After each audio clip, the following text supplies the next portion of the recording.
Wilson Koewing's Pushcart-nominated story on the Daily Drunk magazine. Johnny Utah is the name of the story. Pushcart nominated, but don't everybody get nominated for Pushcart anyway? Johnny Utah could have been a great quarterback, but he blew out his knee in the Rose Bowl. Now he takes the skin off chicken.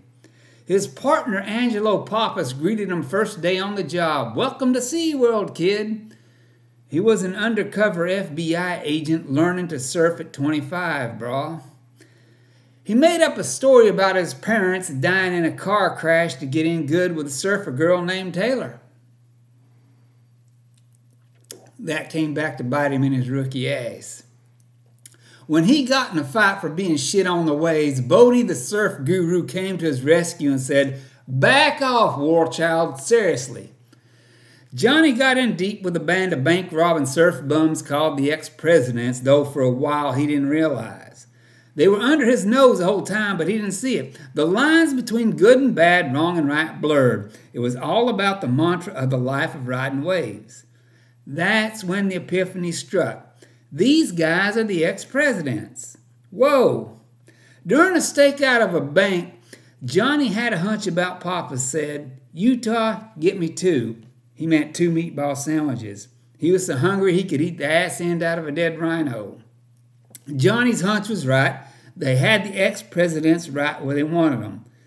"You ain't got shit," the one wearing a Nixon mask said in the middle of a car chase. Eventually they got away.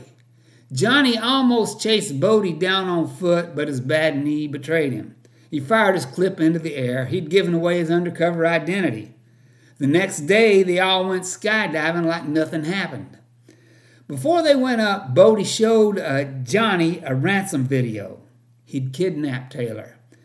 They went skydiving anyway. Inside the twin-engine Cessna, Johnny said, "You gotta go down, man."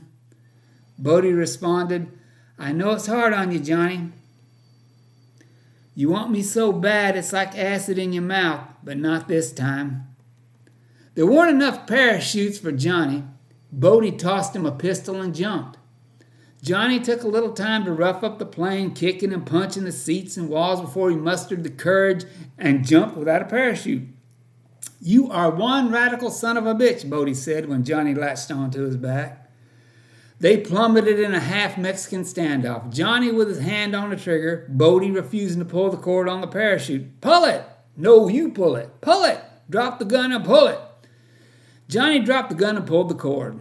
On the ground, Johnny was reunited with Taylor, but Bodie escaped into Mexico. It didn't matter. Johnny knew where Bodie would be the following summer. Bells Beach, Australia, for the 50-year storm when Bodie believed the planet's greatest waves would present themselves as a result of a cold front coming off Antarctica. When the time came, Johnny was there. He walked to the beach in a catastrophic downpour. Bodie stood on the sand wearing a hoodie watching the giant waves. They fist-fought it in the surf. Eventually, Johnny managed to handcuff Bodie to his arm while Bodie tried to drown him. "No," Bodie screamed. "I can't handle a cage, man." "You gotta pay," Johnny said. "One wave, Johnny," Bodie pleaded. "Where am I gonna go, man? Cliffs on both sides. What am I gonna do? Paddle to New Zealand?" Johnny looked out the waves crashing violently. "Okay, brah." He unlocked the cuffs, and Bodie paddled out. Johnny tossed his FBI badge into the ocean and left. He tossed his gun in the water, too. The reinforcements arrived. "What the hell'd you do, Utah?" one agent said.